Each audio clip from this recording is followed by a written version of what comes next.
te préviens, fais pas le mytho. On s'est tous déjà dit, si j'aurais été à la place de Zizou, j'aurais piétiné Materazzi. Jusqu'à ce que ton père te dise que déjà, les scies n'aiment pas les raies, et que en plus avec des scies, on pourrait refaire le monde. Mais franchement, quand même, si les poteaux avaient toujours été ronds, on n'aurait pas été plus heureux. Ouh là là, poteau rond, poteau rond. Mais bordel, mais qu'est-ce qu'il nous dit là? Bon allez viens, je t'emmène dans un match historique. Genre historique. 12 mai 1976, 20h15 à Hampden Park à Glasgow. Coup d'envoi de Bayern Munich Saint-Étienne. Ouais, j'ai bien lu. Bayern Saint-Étienne, finale de la Coupe des Champions, l'équivalent de la Ligue des Champions, devant 50 000 spectateurs. Qu'est-ce qu'ils font là, Saint-Étienne? Bon alors, ok, je me suis foutu de la gueule des Verts, mais parmi les 50 000 spectateurs présents dans le stade, il y a quand même 30 000 Stéphanois, bordel.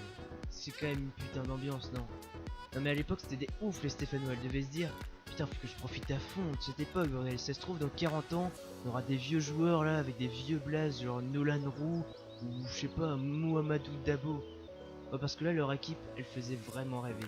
Même si pour les blazes c'était toujours pas ça. Il y avait un joueur très fort que les supporters surnommaient l'ange vert. Ultra classe quand même, bleu. Sauf qu'en vrai, il s'appelait Dominique Rocheteau. Ok Google, qui est Dominique Rocheteau? Selon Wikipédia, Dominique Rocheteau est un footballeur français né le 14 janvier 1955 à Saint-Ouétol selon les sources qui divergent en Charente-Maritime.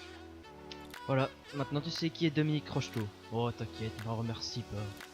Bon du coup, Dominique Rocheteau, l'ange vert. Non mais laisse tomber avec un nom comme ça, mais même sa femme devait l'appeler par son surnom, c'est pas possible. Bon, après il y avait des noms connus comme Jacques Santini, les frères Révelli et Jean-Michel Larquet. Le pauvre Larquet, quand il devait voir des poteaux sur les plateaux d'RMC, il devait faire des crises d'épilepsie, c'est pas possible. Ah mais je suis con, moi je t'ai toujours pas dit, c'était quoi cette histoire? Bon donc on est en première période de cette finale de Ligue des Champions, les Stéphanois ils dominent vraiment les Munichois, alors qu'ils sont emmenés quand même par le superstar Beckenbauer, Gerd Müller, Sepp Maier ou encore Rummenigge. Et donc là je t'emmène à la 33e minute, Dominique Battenet, le milieu défensif stéphanois, il s'essaye une frappe lointaine du gauche, Sepp Maier reste planté sur sa ligne.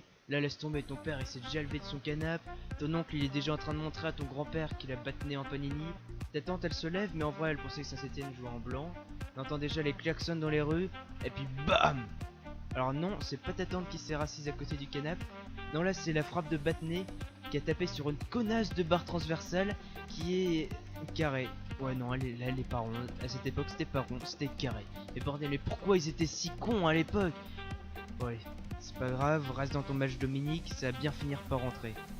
39e minute, 6 minutes après. Hein. Christian Saraman... Christian Sar... Ouais Christian quoi. Centre pour Jacques Santini, qui reprend de la tête. Sepp Maier est battu une nouvelle fois. Ton père là, il s'est encore levé de son canapé. Donc l'oncle il crie n'importe quoi vu qu'il vient de s'enfermer aux chiottes. On entend déjà les klaxons dans la rue.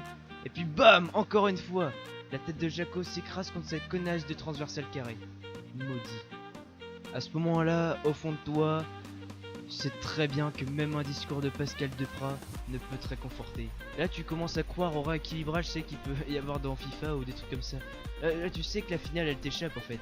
Puis ça se confirme à la 57e minute, quand Franz Roth, un bon allemand, Franz Roth, ça va marquer le seul but de la rencontre. Et le commentateur à l'époque, Pierre Cangioni, osera lancer. Et si la barre avait été ronde, que se sera-t-il passé?